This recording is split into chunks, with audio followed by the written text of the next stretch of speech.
Well, everyone. The trying times are here. Very uncertain times, if you will, because we never know how things are gonna go down. Yes, another COD Zombies Vanguard map is on its way. I think it's safe to say that Call of Duty Vanguard has proven itself to be the worst COD game ever. I can't really speak too much on the multiplayer behalf. I've not even played the campaign, but Zombies, you can ask any player in the community, whether it's hardcore, casual, and they will tell you that Vanguard just isn't it. And as you might know, this is a factor of things, which to why Vanguard Zombies just really isn't any good. I'm not going to get into all of it on this video, but one big reason to mention is the extremely small dev team from Treyarch that are being made to work on Sledgehammer's Zombies mode. But when it really comes down to it, we have paid a lot of money for a product, and I mean, some people bought it on PS5 and they had to pay like, I think it was £70, I think. It was a lot, and I've heard the campaign sucked. Multiplayer from what I've played was very mid. It was just very straightforward and it didn't feel very fun. And as for Zombies, well, I'm sure I don't need to explain. And when we've paid good money for a product, we want to be able to get our money's worth, and for Vanguard it's not been the case for just about everyone. But with Shi no Numa that came out, the reborn version of the map, and it was released into Vanguard, it actually wasn't bad. I thought it was a pretty good map. I surprisingly came out of it and said, I'm gonna go again. I put some hours into it, which has been very rare with Vanguard. But let's hope that with this last map coming out, we get one last high here, you know, one last good note, much like we did with Shi no Numa Reborn. And although it won't be complete redemption, it might be a few steps in the right direction. If the new Egypt map is anything like Shi no Numa Reborn, then that would be really nice. But I'm sad to report though that I was reading this blog and it doesn't look good. I don't know if it's on the part of whoever wrote the blog or what they've chose to put in, but we're gonna go through it and I'm gonna explain my thoughts as we go down. So this new map is gonna be called the Archon, and being greeted by this really nice artwork. Seriously, kudos to whoever did that. It makes the map feel very grand and it looks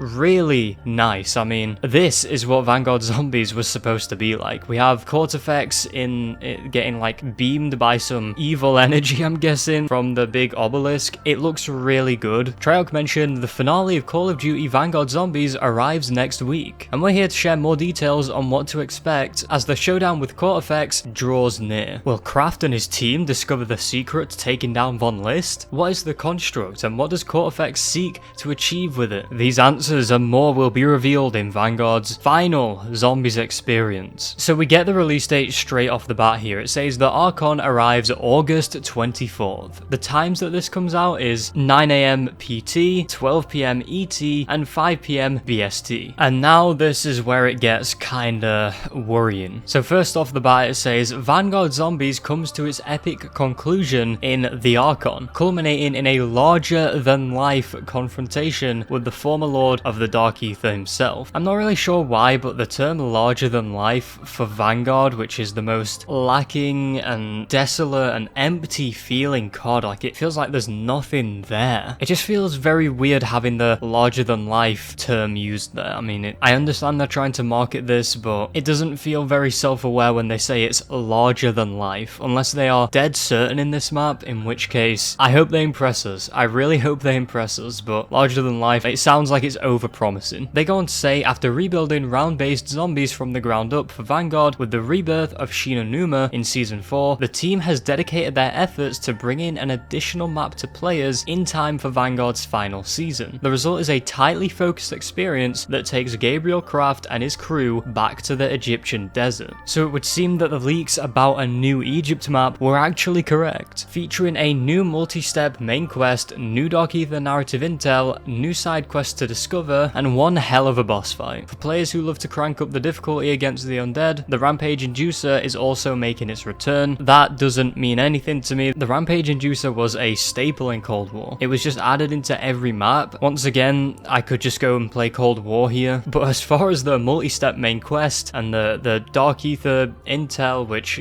you know, give or take, but I'm glad we're getting more story stuff. And then the new side quests and apparently one hell of a boss fight. I'm not saying I don't think it's gonna deliver, but when pretty much all of Vanguard except for Shi no Numa Reborn, which wasn't really anything special, although I am I'm talking more about Duranfang and Terra Maledicta here, has been a complete flop, it feels like we're getting suckered in again. This section says, earlier this year, the Vanguard Zombies team received a mountain of constructive feedback around the launch of Terra Maledicta. As we digested everything we heard from the community, one request kept coming up over and over. The map's Egyptian and Dark Ether settings would make for a killer round-based experience. We agreed. The team immediately shifted its full focus to the Archon for Season 5 once production on Shinonuma was complete. This time around, the Sands of Egypt have been upgraded with the full suite of round-based zombies mechanics, an updated visual style, new Dark Ether intel, and a slew of new secrets to uncover. Now this section is not finished yet, but I want to just talk about why this part in particular has got me all like concerned. From the images we have of the Archon, compared to Terra Maledicta, from what it looks like here, and I could be totally wrong when it comes out, and I hope I am, but with the way they've worded this, and with the way it looks on the screenshots, I think they've just copy-pasted Terra Maledicta and thrown in, obviously, this grand Easter egg that they are talking about, and also some side quests and stuff like that, which Terra Maledicta wasn't a good map. I mean, this, even if it is round-based, is gonna help the layout of the map. I mean, it's just a big open area, and it feels like I'm running for ages just to get from one place to the other, and feels very weirdly laid out. Maybe they've shrunk the map or something. I just hope I'm wrong, but just looking at all of the screenshots, it looks the exact same as Terra Maledicta, but just with like this green hue. Now I'm not only worried that it's going to be just Terra Maledicta, now I'm worried it's just not going to look that good. It's going to feel very dark and gloomy, and not in an atmospheric, cool kind of way. And I think this screenshot in particular encapsulates that really well. This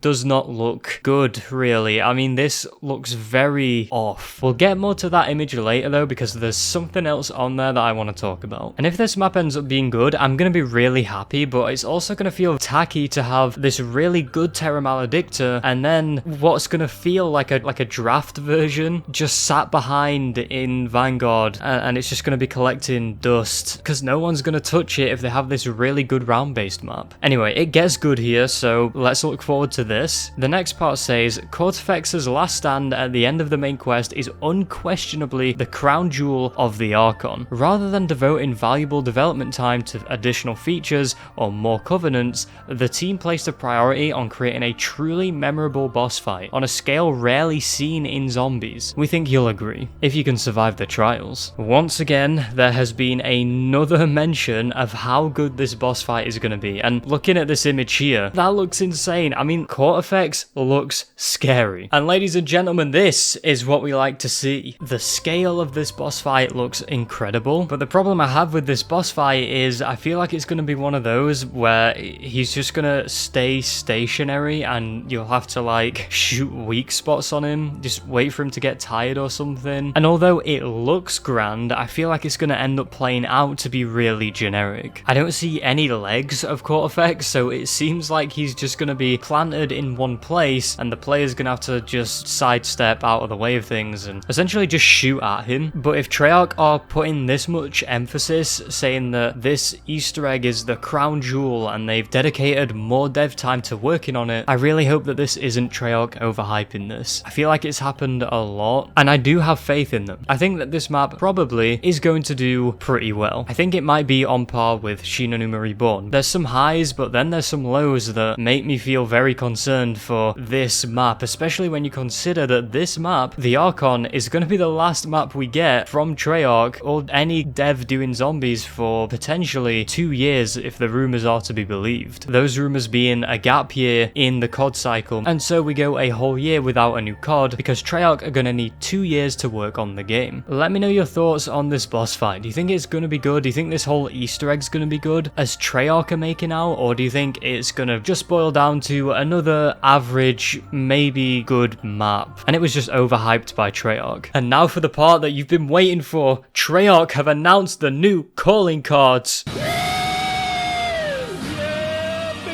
Yeah, I don't really know why this has like a whole bit for it. But anyway, that image I said I wanted to talk about earlier, here it is. Now, besides the weird spectral ghost zombies, which look kinda cool, dull atmosphere, that's basically Terra Maledicta if it was green, and Raul Menendez from Black Ops 2, take a look at the weapon he's holding. Now you might think, oh my god, is that the new wonder weapon? And no, it's not. It's a gun that's coming out to Warzone as well as Vanguard, but it's not a wonder weapon. I feel as though this image is a little misleading, and maybe I'm just being nitpicky, but we have been starved for wonder weapons in Vanguard. Like, we have not had any new wonder weapons except for that one shield, which completely sucked. It's like eating food in front of someone that is starving. It's annoying to see this really cool, what literally looks like a wonder weapon in this map when the map isn't actually getting a new wonder weapon, and they're showing this off like, hey, look how cool this weapon is. Well, unluckily for you, this is going to Warzone, and we're not adding a new wonder weapon into this map. But I feel like some people may interpret this image the wrong way and think that this is a new wonder weapon coming. I'm probably being pretentious here, but that's just how I took it. And sure, you might be able to use it in Vanguard, but it's still not an actual wonder weapon. Treyarch do actually mention the wonder weapons here in this section. They say that players will be able to wield 3 different wonder weapons in the same map for the first time, those being the classic ray gun, the Wunderwaffe DG2, and the devastating decimator shield, which I think you have to agree, it would have been nice to get a new wonder weapon for this epic boss fight that's larger than life. At least we're getting to use all 3 of the wonder weapons in the same map. But it's whatever, at least all of the wonder weapons are coming back into one map. I'll read the improvements and buffs here. It says, after reducing the decimator's blast cooldown from 90 to 60 seconds, they're actually now cutting it in half, allowing players to deploy the decimator blast every 30 seconds. They've buffed the decimator's blast damage against Stormkriegers and Zabalas, so it should hopefully feel a lot more powerful and like it has a bit more of a kick to it. And in response to player feedback, the full section of all 3 Covenants will now refresh with each round at the Altar of Covenants instead of every 3. Thank God for that change, by the way. It was devastating having to wait 3 rounds in Shiina Numa Reborn just to be able to get another Covenant that you liked, and if you didn't, then that's 3 more rounds you have to do. So Treyarch, thank you. Treyarch have a closing note here saying, as we mentioned in our previous blog, we've had a jam-packed year so far across development on Vanguard Zombies, ranked play, new and remastered Call of Duty Black Ops Cold War content, new weapons and cosmetics for Black Ops Cold War and Warzone. As this chapter of the Dark Ether story wraps up in Vanguard's final season, the Zombies team will be stepping back into the shadows to focus on what's in store for the future. Sorry, no spoilers. Until then, we hope you enjoy the climax of Vanguard Zombies and everything Season 5 has to offer, and as always, we'll see you online. So this article's been really strange. I mean, there was some highs with the buffs and improvements, the fact that this is another round-based map and they've took the time to make this boss fight and this big Easter egg quest that they seem to be hyping up, and I'm really wanting that to be good. But with the way Vanguard's been, my expectations are very, very low. I'm not saying they're not capable, I'm saying I just don't think this map is going to be as different and as grand as they're making out. That may sound cynical, it may not sound good, but I do have a lot of faith in Treyarch. I think they are very competent devs, and they've proven that time and time again. But Call of Duty Vanguard is just a cursed game. I hope the side Easter eggs are going to be good, I hope that intel is going to be actually interesting, and that this main Easter egg is going to save this map. But finding out that we were going straight back to Terra Maledicta pretty much is not really a good look, and not to mention we don't even have any new wonder weapons as far as we know. I feel like if there was going to be a wonder weapon announced, they would have mentioned it in this post, unless they've got some extra cards to play that they have up their sleeves, which I'm hoping is the case. I find myself in a weird state of kind of looking forward to the map, but also being very concerned that this map, if it sucks, this is going to be the last map we have for a long time. And I just don't want that bad taste in my mouth and to be thinking, yeah, Vanguard ended the way it started, completely sucking. But anyways, I'm going to leave this video here today. They're just my thoughts, and this is what's coming. Mark your calendars, everyone. August 24th, the map is coming out. It's actually going to be a very big struggle to upload videos on this, because as the map comes out, I actually got invited to the YouTube Creator 360 UK event, which I am looking forward to. This is my first YouTuber event, which is insane to even think about. I can't wait for that. I'm looking forward to it, but it's at the time when the map comes out, so, and I've got a lot of stuff going on. I mean, me and the boys are going Insomnia as well in the same week, and so it's just going to be very busy. But nonetheless, I'm going to try my best to get some good Vanguard Zombies content out when the map launches. If you enjoyed or found found this informative, be sure to smash the like button. Comment your thoughts down below on this map. How do you think it's going to turn out? Do you think it's going to be good? Do you think it'll be bad? Somewhere in between? I'd love to discuss it. Subscribe if you aren't already, and turn on the notification bell too to stay notified whenever I upload a video. Trust me, you won't regret it. Thank you so much for watching, and I will see you in the Archon.